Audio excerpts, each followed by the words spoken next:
Hola, bienvenidos. Welcome to another episode of Tu Tía Bruja. Many of you have been along with me on this ride, and some of you have just joined along the way. So give me a second to introduce myself. My name is Bex Carlos. I am a audio witch, editor, podcaster, producer. I do a lot of things with audio. If I can make it sound good, I do. Check out my website. All my life story is there. But I was very fortunate. I got to work in my hometown, which is St. Louis. When I was a junior in college, I got my first radio job and I was working while I was in school. Honestly, I worked two jobs and went to school at the same time. I think about that, right? As someone who's 32 years old, I think about the fact that I didn't have a choice. But that being said, it also explains why I'm so tired at 32 years old. I don't regret any of it. I learned a lot. I had a lot of experiences. I had a lot of fun. And it's all part of who I am now. But that being said, 20-something-year-old Bex has a lot of stuff to work through because she saw things. And everything is just pointing me in the direction of like divine timing is real. You know what I mean? So for today's episode, I am so excited to reintroduce you to Francesca Hogi, aka Dear Franny. If you don't know Franny, she is a podcaster. We work together on the show Dear Franny. I'm her editor. She is a love coach. She hosts a group called Manifestation Monday, where if any of the stuff that we talk about in this episode resonates with you, definitely check it out on Clubhouse. She was a two-time Survivor contestant. She's just the coolest lady. She is so wise and so impactful. And I wouldn't have met her if it wasn't just a series of life events. Everything that's led me to Francesca is like a delight and a pleasure. In this episode, we just talk a little bit about magic and how it finds us and divine timing, and everything is meant to happen when it's supposed to happen. And being able to dig deep into ourselves, but not staying in that place that we were. Because I don't know about you, I recently just listened to this podcast episode, and we all have this version of ourselves that we're stuck. And it makes up who we are. And mine is I will always forever be that 8-year-old girl who gets to do really cool things, but is always reminded it's not cool enough. Like, for example, I got to go to the Spice Girls concert. It was so fucking rad. You know, I think that so many of us get to manifest things unintentionally. And we dive deep into that a little bit in this episode about how we're able to make things happen that just in hindsight, you're like, wow, this is amazing. But I remember like after I went to that concert and even before, I was just amazed. I thought they were incredible. And I was brought back to reality by one of my classmates who are like, the Spice Girls is over. We like Britney Spears now. And it's like, why can't we like both? Anyway, a lot of my life has been rebelling against who people expect me to be, from my classmates to my friends to my family members. And it's okay to be the one that's a little bit different, right? Sometimes we're the curse breakers. We're the ones who are changing it up. And the thing that I really love about this episode too is like Franny reminds me that as we heal and grow and work past a lot of this stuff, we can't get stuck there. It's very easy to get stuck there, right? And think like, oh, well, these are all the things that hinder me. I want to get to a point where I no longer understand 8-year-old me because I've learned everything there is to learn about her and she's still with me, but she feels no reason to speak up and be heard. Maybe that time will never happen and that's okay too. But I'm very excited for you to hear this episode with Francesca Hogi. You're going to love it. Okay, so we had to finally just start this because I could talk to you forever. Thank you again for joining me, Franny. I'm so happy to be here, Bex. Thank you for inviting me. I'm honored to be here. You know, I haven't told you this, but a lot of people have really responded to your episode about where you talked about you weren't really sure what was going on in your life and how a psychic told you like you're going to impact a lot of people. Yes. And I love to reference that to you from time to time. Yeah. No, I think about that. I think about, when I had that reading, it was about 16 or 17 years ago. And I was just at a place in my life where I was just lost on so many levels.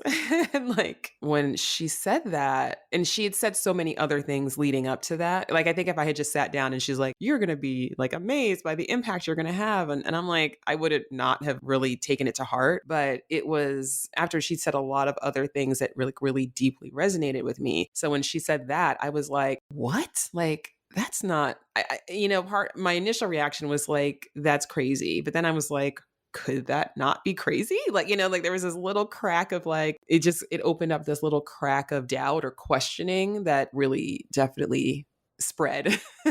And it's amazing. I mean, I wish I could see her again and just tell her how much that reading meant to me, but it was a very cool experience. Honestly, I think sometimes the best readings come from when you just end up somewhere and it just happens. A bar that I used to read at when COVID was at its peak, go down this narrow alleyway, and then you would end up in the back, and then you were served back there. And this girl comes back there. She has an elote and an agua fresca, and she's just chilling. And she's like, I don't know how I got here, but this is cool. And she got a reading, and I could just tell in the stuff I was telling her, like, it hit. She was just like, wow, like, this is everything. And I think that really just reiterates things find you when they're supposed to find you. 100%.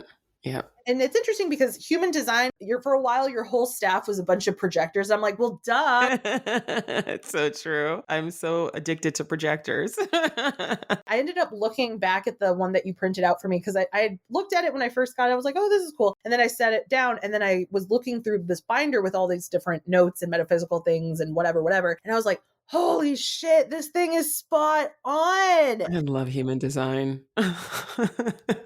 Things are just supposed to find you when they find you, right? Because when I first looked at it, I was like, oh, yeah. It's when you're willing to take in the message, right? Yeah. The message that you've been preaching to everyone who will listen, which I'm really thankful for, is manifestation. And in your humble opinion, what is manifestation and what got you into it? Oh my gosh, so much. But can I just tell you really quickly about human design? So right before we recorded this, I made myself breakfast, and I was standing at the stove eating my breakfast, which is a thing that I have done my whole life. Like, it used to drive my mother crazy. She'd be like, sit down.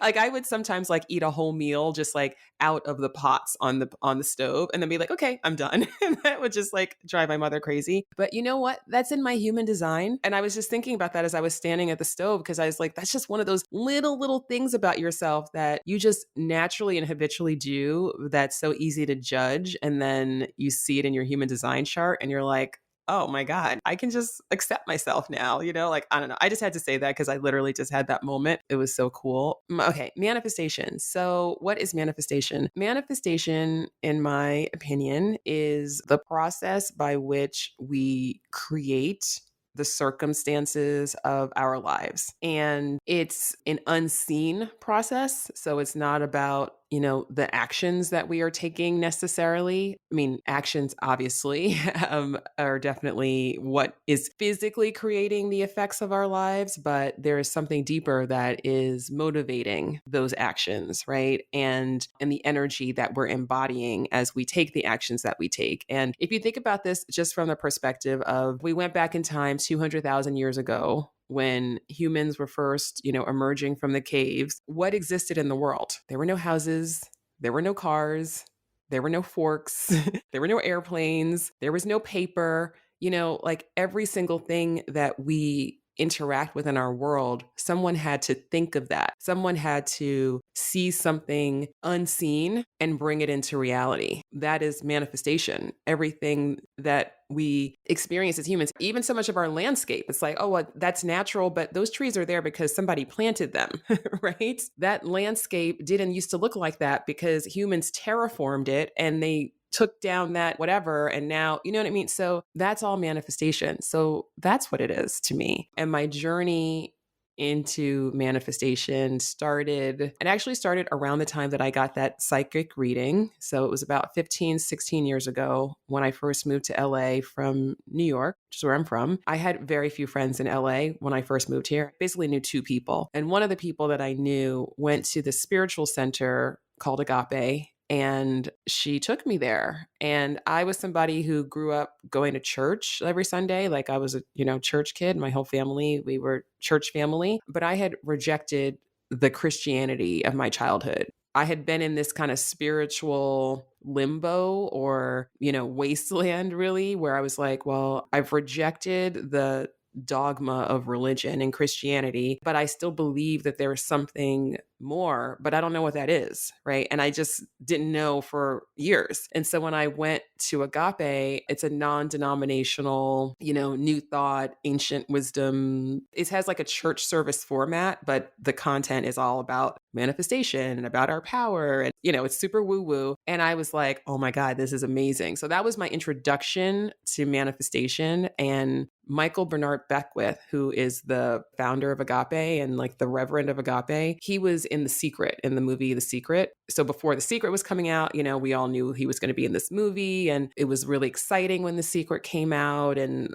I was like very much caught up in all of that frenzy. This is like my pastor in this movie, and it's all about manifestation and blah, blah, blah. So I'd say that's when it really popped off for me. But then I really resonated with manifestation, and I could see how I had manifested things in my own life that, looking back, I was like, oh, I did manifest that. I didn't know I was doing it. I didn't know what I was doing, but I could see my power in retrospect. So then I just became really obsessed with, okay, well, how can I do that again on purpose?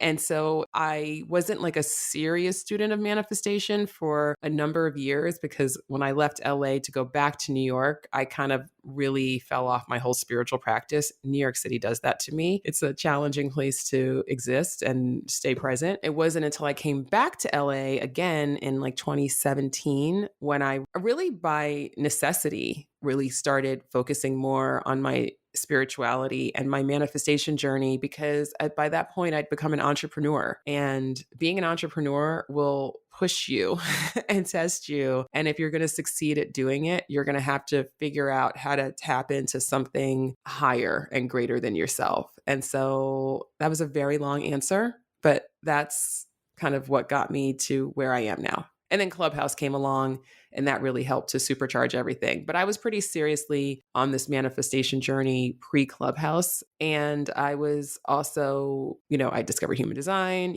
pre-Clubhouse, but I'd also met Marcella, as you know, Marcella Kroll, and meeting her was a really pivotal experience for me as well. And she gave me a deck of her oracle cards. And I had never really resonated with cards. And I had so many friends, especially like in LA, so many people had, oracle cards and tarot cards and angel cards. And I would like have fun with them, but it didn't really resonate with me. But Marcella's cards really resonated with me. And I found that I could really read them. And I was doing readings. Actually, you were just sharing the story of, being in that back bar and giving that woman that reading that really resonated with her. I had the same experience. I was in a bar in Brooklyn with two of my girlfriends, and I was giving them readings. And this woman came in, and she just like overheard, and she's like, would you mind giving me a reading? And I was like, oh, I don't like do this. This is just something I'm doing for friends. She's like, please, I would just love a reading. I'll pay you. Like, I'm happy to pay you. I was like, okay, I'll give you a reading. And if you find it valuable, feel free to give me money if you want, but whatever. And so I do not know this woman from a can of paint. And I gave her this reading, and it was like so clear to me. I was like, okay, there's something about water, and I don't know if you're drinking enough water, but think about that. I don't know how much water you're drinking, but something about water. And I also am sensing that you had an amazing career supporting other people. And now it's time for you to step out into the forefront and really build something for yourself. And this woman is like staring at me, and her mouth is like hanging open. And I'm like, what? And as it turned out, she was on this journey where she was trying to like hydrate more because she didn't drink enough water. She pulled this like giant water bottle out of her bag. She's like, I make myself drink this every day now. So it was like, that was like a weird thing. And then also she had been Jay-Z's assistant for years, had just quit because she was ready to start her own business. And so I was like, oh, this is very specific. It's like, this is a very specific, that's weird. Like, there really is something going on here. So I knew that I had some psychic ability. Really, those cards helped me to unlock that. So it's just like so many things. I want to ask, which Marcella Kroll deck did you? So it's the Sacred Symbols deck. I love that one. I love it so much. I mean, she is now like, I have every edition of it. I have like, I have so many of them now. I have all of her decks, but yeah, the Sacred Symbols, they just speak to me. I can't explain it. And I've yet to ever find any other deck or any other real like medium that speaks to me like those cards do. They're such an amazing tool. I don't have the nature nurture, but I have everything else that she's made. They baffle me every time. Every time. I know. For anybody who really just is unsure of them, I would suggest that. I wanted to circle back to the Agape Center because it's interesting. I keep hearing about it, but I just love that LA is more woo woo in that way because here there isn't as much spiritual diversity as I would really like there to be. So it's made me a very solitary practitioner, which is healing. And sometimes it's a combination of magic stuff and sometimes it's a combination of self-healing stuff because I've been thinking a lot about my childhood because of Jeanette McCurdy's book. And I wanted to talk about a story that really made me think about manifestation and the idea that we manifest things and we don't even realize it. Your story about getting the Better You 2 tickets, just finding it on the street. And not only just that, because that's pretty impressive, to have a floor seat at one of your favorite bands, but to have been able to come up with the hotel that they were staying at and to be able to meet the band and have Bono tell you you're beautiful. I mean, I know that you can make a lot of things happen, but damn. When was your aha moment when you're like, oh shit, I manifested that? Like, how much later did it take? It took years. I mean, that night I was amazed, right? So, but I wasn't, first of all, I didn't have the word manifest, right? Manifestation, like this was not a word that I'd ever heard like that. So I didn't have that concept in my mind. I mean, I was like, holy shit, I can't believe I did. Like, I can't believe this actually happened. I think I just felt like it was this anomalous miraculous situation. It was years until I looked back on it and I was like, oh my God, like, like that is an insane manifestation. And I didn't even realize, it didn't occur to me at that time to be like, wow, if I did that, then maybe I can do this. And maybe I didn't make that connection for years. I mean, you've heard me say this before. You probably heard me say this more than anybody, Bex, but I've recently decided I need to stop calling myself this, but I'm a slow learner. Like, it's not that I don't intellectually understand things very quickly because I do, but in terms of going from like my brain to actually knowing and embodying that process can take a while. In the past, I'm no longer claiming that I'm a slow learner because I'm like, I don't need to keep manifesting being a slow learner, right? I can be a fast learner now. But yeah, it was years. Words are spells. They are. Don't want to refer to it that way. But it's funny. You're in good company because I didn't realize that I had manifested something similar to you until I heard you say it. And I was like, oh, snaps. Yeah. Because when I was 8 years old, the Spice Girls were my favorite band in the whole wide world. I watched a Spice Girls movie more than probably most people on the planet. So every day after school for probably a year, I watched that movie and then they went on tour and then Ginger left the band, which is like a whole other thing I don't want to get into right now. It's fine. We haven't recovered yet. One day she can make it up to me by letting me interview her. So I'm going to put that in the universe. But my neighbor, turns out, like I didn't know this at the time, I was a little girl. My neighbor was a radio DJ. She worked for a pop station for Z1077 at the time. My dad had little girls. She was like, oh, do you think they would want to go to the Spice Girls concert? My dad was given 3 tickets. My younger sister, my dad, and myself, we all got to go to the show. Amazing. It was such a cool time. It's interesting. I saw my first drag queen and I didn't know what to make of it, because I was 8. And I remember just asking my dad, like, Dad, what's that? And my dad just said, Rebecca, sometimes people are just gay. Nonchalant. And I think that sort of helped build who I am because I was just like, whatever, some people are just gay. Amazing. I love the moments when you can turn things back on your parents, right? Because Bad Bunny on some award show recently kissed a man. My dad's like, what's that about? I'm like, I don't know, Dad. Sometimes people are just gay. And he just looked at me. And he was just like, touche. Oh my God, traumatize your parents back. Speaking of that, which my parents are lovely. And I think parents do the best that they can with the knowledge that they have. But this has been the dynamics of family and stuff have been on my mind because I swear to God, if you follow me on social media, you're probably sick of it. And if you listen to the show, you're sick of hearing about it. I keep talking about Jeanette McCurdy's book, I'm Glad My Mom Died. I'm telling you, Franny, you got to check it out. It's everywhere. Because you told me to. So I just got the audiobook version. So I will take a listen. Yeah. I mean, I spent a long time, obviously as a coach, I spend a lot of time talking about the past and helping people to reconcile and move past the wounds of the past, because we all have them to varying degrees, and they are manifesting in our lives, right? Until we can start to bring our awareness and heal and all of that. But they're not our destiny. If you want to move forward in life, you need to have some understanding of the past. It's like with beliefs. If you are challenged with feeling worthy, it's not helpful to someone just say, like, stop feeling unworthy. It's like, wait, like it's not that simple.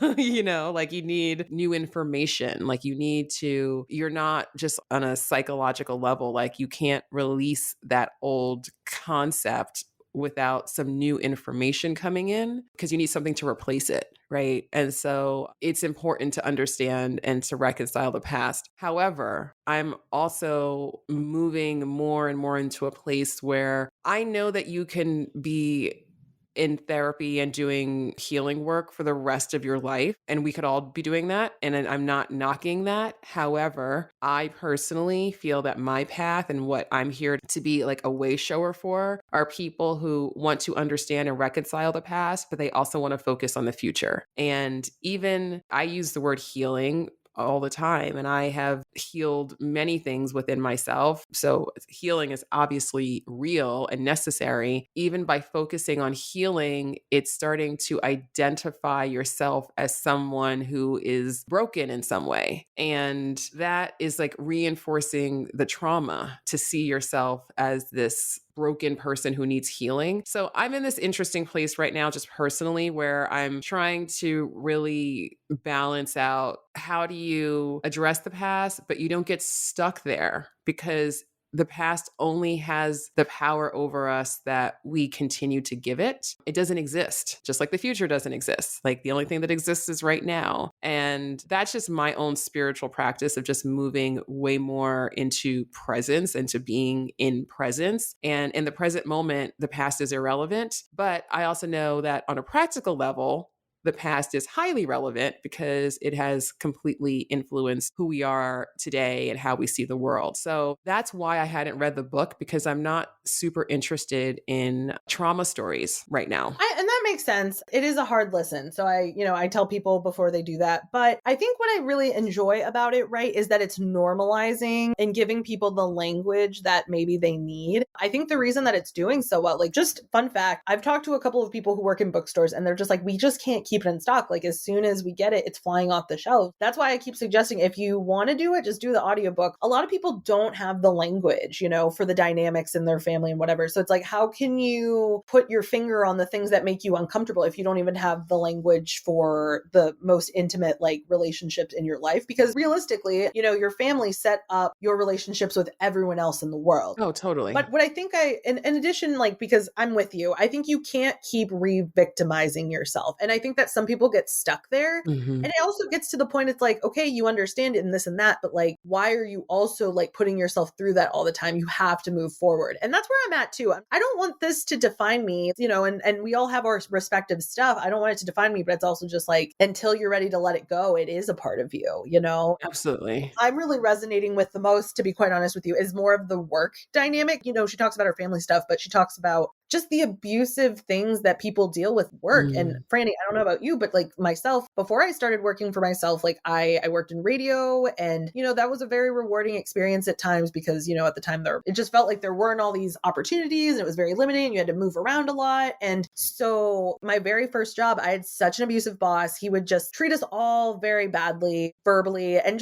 we kind of just dealt with it, because we're trying to create a career. We're trying to get past this. And, like, obviously when you have that foundation, it allows you to, like, in journalism, you're taught that, like, if a story breaks, you have to, like, get out of bed, doesn't matter when it is, to go follow it. And it's just like, am I being paid for this? And we weren't, because we were people who got jobs post the crash in '08. We were just lucky to be employed. So we just let so many things slide that just were not okay. In hindsight, as an adult, it's like, now I would never allow that, Yeah. It's also just like the programming, right? And if you're being told, oh, well, it's so hard to get this job. So anyway, this gets me on the topic about like low ego and how we manifest from that, especially like sometimes with our careers, right? Because you're like, oh, well, I'm not good at this or whatever. whatever, even if you're getting the affirmation, like, I am really good at this, with work related things, like, how do we kind of change that mindset? Do you have any suggestions as to that for people who might have really good relationships and be able to manifest in all other aspects of their life, but where like careers and stuff, like that's the part they're having trouble with? How does one go about changing that? That's a great question. So, okay, how do I want to answer this question? I'll just tell you that for me, I've been working since I was 12 years old. And I have always known that I have the ability to get a job and make money. As a result of that, I haven't had a lot of toxic work situations because that was an area of my life. I was just like, I can always get a job. So I don't need to be in a job that I hate. And so that's something that I always felt kind of naturally empowered in. So that was not my journey. Now, I had other challenges in my career, but in terms of really putting up with bad treatment and low pay, that's not one of them. However, I would approach that the same way that I approach anything, which is to understand there is this collective mindset, right? And this collective status quo, like you said, like, oh, you're so lucky to have this job. This is just how it is, that we all have to tackle with. Right? We all have to wrestle with. And I definitely tried to, back when I was first out of law school, I went to work at a big law firm in New York. And that is a typically and stereotypically toxic, overworking environment. But I was just always so unable to be anyone other than myself. I just I never even attempted to like play that game. Do you know what I mean? Because I was just like, well, I'm not doing that. Like, you think that it makes you better than everyone, or like you get to say you're the hardest worker because you work till 2 a.m. every morning. Good for you. I'm going to bed, So I didn't ever really play that game. However, I was like, okay, how can I kind of like do my thing within this system, which I was able to manifest. Again, I didn't know at the time, but I fully manifested the second most senior partner at the firm taking me under his wing and protecting me from all the bullshit. And I didn't have to worry about what 99% of other law firm associates had to worry about. I have always had this ability to find my way within the work situation. But the only reason I was ever in that situation was because I had bought into the status quo collective thinking of like, well, you should go to law school and then you'll have a good career and then you'll make money and then you'll be stable. And that's what life is about. And like, so I had a different kind of mindset story in that status quo that I had to kind of tackle. So whenever there's anything that you want to shift in your life, it's always about, well, what is the story that I am telling myself, right? That is allowing this situation to persist or occur. And so, like you said, understanding that, oh, at that time, you were buying into all this story about you're lucky to have this job, and so there's the scarcity. If you literally think there's no other option, then of course you're going to stay in something toxic. The first thing you've got to do is just challenge. I'm telling myself this story that there's no other option and this is how it is. But is that true? Such a strong medicine, Franny. Thank you for sharing that. I just feel like for a lot of people, the relationship with money is a very hard one to overcome. Yes. The hardest. Like you said, it comes down to self-worth. I know that my struggle with money was, I personally joke around that I was set up for failure because when I was 18, one of my first jobs was working at a Payless, which for whatever reason was part of a union. At 18, what I was expecting to be paid was a lot higher than what they're like, kid, you're 18. I'm like, but this is what I'm making. Like, this is what I want. Yeah. That was really like challenging to me because I was like, well, I have bills to pay. Like, I got to figure it out. I got to survive. And I think that's the thing too, is sometimes it's about either figuring out a different avenue, gaining other skills. If you have any other suggestions. The book that I probably recommend the most for people who are starting on their money journey is Overcoming Under-Earning by Barbara Stanny. It's a really, really good book. It just takes you through really unpacking, understanding your money stories. And it's a great book. I mean, there's so many, and I won't list a million. I will encourage people to start with that book. Yeah, and I'll include that in the show notes. What's your profile in human design? I think it's an emotional projector. Yeah, and the profile is like the numbers. I'm a 4/6. Oh, you're a 4/6. Okay. Oh, so am I. We have the same profile. Oh, yeah. Okay, I'm excited to hear about what a 4/6 profile means. But before we jump into that, could you explain to me what an emotional projector is? Because I'm not really sure. So what it means Being emotional means that your authority is your emotions, like your solar plexus, right? And so that just means, well, it means a few things, but what it basically means is that the way that you are going to know whether something is right for you, it's not an intellectual conversation. It's like, does it feel good? Mm. And the only challenge with that, and by the way, I don't have emotional authority. I don't have a defined solar plexus. So this is what I have learned from people who do, is that, and about people who do, which is that your emotions are kind of constantly riding a wave. And sometimes that wave is just like, super chill, but that wave can get pretty turbulent pretty quickly. And so when you're at the high or the low of a wave, right? So if you're like, oh my God, everything's amazing, or you're like, oh my God, everything is terrible, that is not the time for you to make any major decisions ever. Like that is, if it feels really great, awesome, and you're like, yes, hell yes, this is such a yes. Okay, that's great. But don't commit to anything until you have given yourself time to ride that wave to its completion. That's kind of the advice about just having emotional authority. So that's basically what it means. And it just means also like, you just have to honor your own emotional waves and just know that, your emotions are just constantly fluctuating. And that's just part of your design. And your emotions are information, but they're not facts. Yeah. They're not facts until you've given yourself time to fully process them. It's interesting that you say all this because I just turned 32 a little bit ago, and that's when your Saturn's return ends. And I'm having that, like, I don't know if you've seen the GIF with like Marge Simpson where she's kind of cringing and like covering her eyes. That's how I feel looking back on a lot of things. It's like, oh, that didn't have to play out like that. Why did I do that? Because I do feel like there's been some sort of shift. And it's like, I'm being a lot better about observing the situation and then figuring out how to process it, because I feel like for so long it would be that immediate reaction. And it's like, it doesn't have to be like that. Yeah. If anything, it's better for everyone. And if it's not like that. Yeah. Also, I just feel like I'm too damn old to just care that much. I'm just like, Listen, by the time you're my age, you really won't care. I mean, I really like it's promise, I'm looking forward to it. oh, it's amazing. It's amazing. Every year it gets better. Well, that also has to do with the fact that of your profile. And that's why I wanted to know if you had a 6 in your profile, which you do. So that's the role model. And that's what the 6 line indicates. It's the role model. You are the opportunist role model. And so am I. So I know about this profile very well. But it's interesting that you just turned 32 because the first 30-ish years of the life of a 4-6, we operate actually, and this is true for anybody who has a 6 in their profile. So if you're a 6-2 or a 6-3, it also applies. All 6s, whether it's the first number or the second, the first 30-ish years of your life, you operate as a martyr. Not to get technical about it, but in human design, the 6. Oh God, why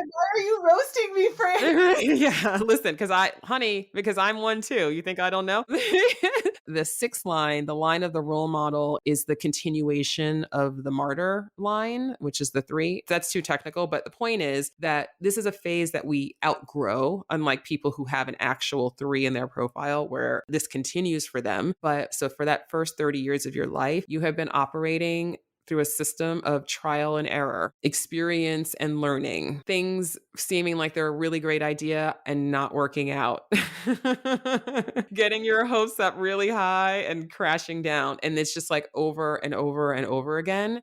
I mean, and this is part of why I'm like, oh, this is why I'm a quote slow learner, because that's just our process. But what you're doing is you're getting all of this experience, like a lot of experience, like you have had, and all 4-6s will find this, or all 6s will find this, not just 4-6s, all 6s will find that by the time you're in your mid 30s, you've had way, way, way more diversity of experience than most people. And the reason for that is because you are the role model. And so role models, what you're able to do, and you naturally do, is that you start to learn the lessons from all of those experiences and you start integrating those lessons. The phase that you're in right now, which is going to last until you're about my age, like until you're closer to 50, is a phase of massive integration.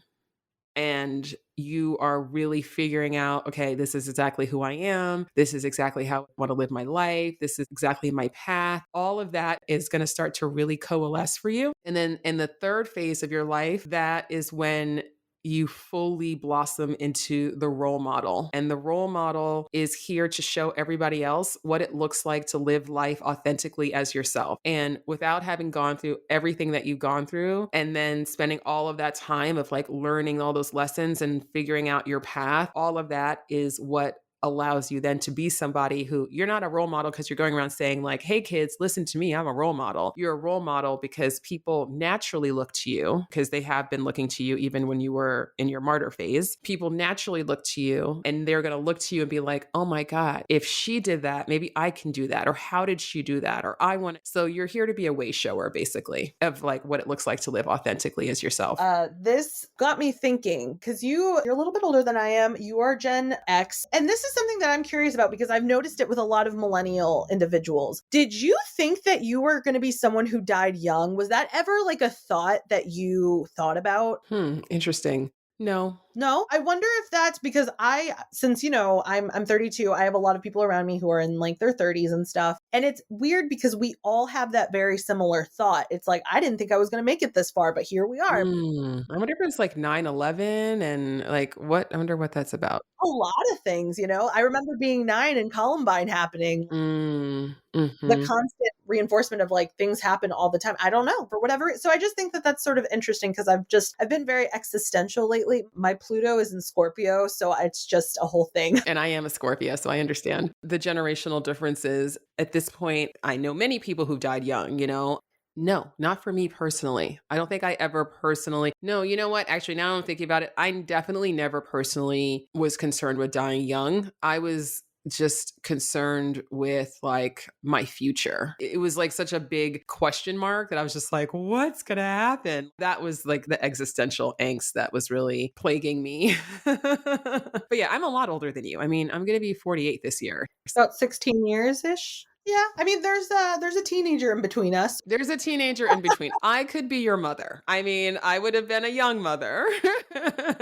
Franny, this has been such a lovely conversation. I'm a spooky, morbid bitch. Here's the thing though, this is just another part of of what happens as you get older, but also my spiritual journey is that my relationship with death is like, I just don't fear death. Neither do I. I just don't. Yeah. And so to me, it's not even morbid. It's just like, I could walk outside today and get hit by the proverbial bus. And I mean, I hope that doesn't happen. It definitely would suck for, some people who care about me. And that's what upsets me about the thought of dying is not myself. It's like, I just know it would be traumatic for some other people. And I just don't want it to be, but I understand that, I've been on the other side of that. I get it. But to me, like on a spirit level, I'm just like, oops, oh well, game over, like start over again. And it's just going to keep going and going and going and going until we get this humanity thing right. And I think the only thing that really worries me about death is having to start over is like, fuck, I didn't do well enough. I gotta, I know. I want angel status, right?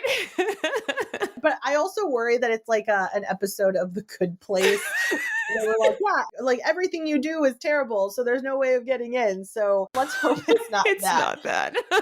It's a great show, though. It is a really good one. Hey, where can everyone find you, keep up with you, and support you? Oh, thank you, Bex. This has been so great. Well, I'm Dear Franny everywhere, so you can always find me at Dear Franny. You can listen to my podcast, which Bex edits amazingly. You can listen to my podcast, Dear Franny. You can find me on Instagram. You can find me on Clubhouse, especially if you like talking about manifestation, because I host a room on Clubhouse every Monday called Manifestation Monday about manifestation at 4 p.m. Pacific, 6 p.m. Central, 7 p.m. Eastern. Yeah, I'm there every Monday and love for people to join there.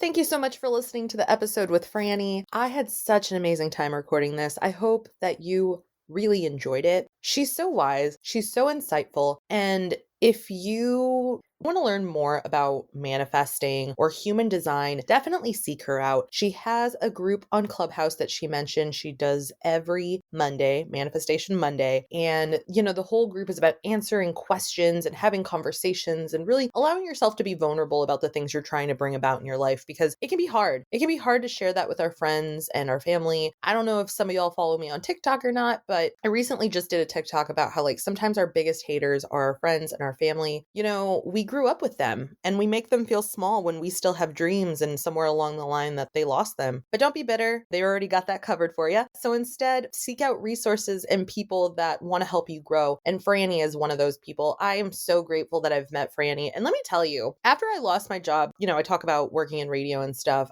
At the time, it was my dream job. I had a lot of really amazing experiences. I learned a lot. I learned that I can't do that. I can't work in corporate radio because I'm not willing to play the game. I'm not willing to make myself small. I'm not willing to dumb myself down. I'm not willing to let myself not shine so other people feel better. And unfortunately, I think when you're in a space where there's so many different creative types, it doesn't always fit. You have a lot of different opinionated people and it doesn't always fit. And now I'm older and I've learned, I would navigate that situation way differently now. But I started there when I was 24 and I worked there until I was 26. I learned a lot in that time. It was what it was. And I'm at least grateful for the reassurance that this was all for something. I put myself through so much. And I think that that's why Jeanette McCurdy's book really resonates with me. I think that when we come from dysfunction, we are okay with dysfunction. And this is my last time talking about the book, I swear. But I really suggest that you listen to it. I think it gave a lot of parallels in my life of things that I put up with because of my background. I loved my job at 25, it was like the peak of what I thought I wanted to do with my life. I'm like, I want to work for a company that lets me go to concerts so I can go to live shows all the time. I can enjoy music. And I experienced it. I didn't feel better. I didn't feel better. I felt like, if nothing else, I was like, yeah, I know I can make stuff happen. But it's interesting because in my search of all the content that came out related to I'm Glad My Mom Died, I found an episode of this podcast called Celebrity Book Club, which I've talked about before. And it's so good, dude. Please go do yourself the favor and go listen. And in case I needed more proof that witches always find other witches to help them in their journey of life, last week was really rough for me. That's why I actually released a solo episode instead of this one that had been planned, because I just didn't have the mental capacity for it. And it's funny because I manifested a lost tape, and this is something I've whipped up in the last 6 hours because I had to. Last week I had to catch up on work, and I was listening to the Spice Girls episode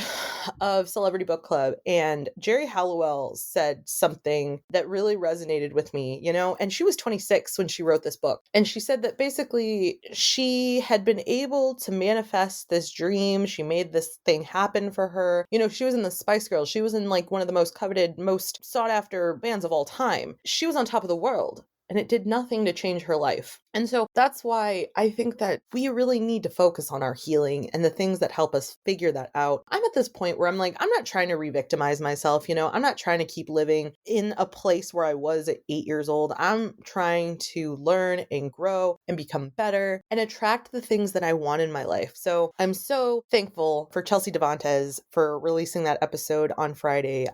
It meant so much more than you know. And it's a 2-part episode. The Spice Girls one. The second one is on her Patreon. So definitely go and support her. I just think about it, right? It's just so funny. I read this book, led me to other content that led me to this other thing that I needed exactly in the moment when I needed it. The universe is beautiful and it's amazing. And we are all just lucky to be here in the moment that we are here. Please go follow Franny. Please go follow Chelsea. Thank you for listening. I'm looking forward to the next episode and the beautiful audio magic we're going to make together. Bye, y'all.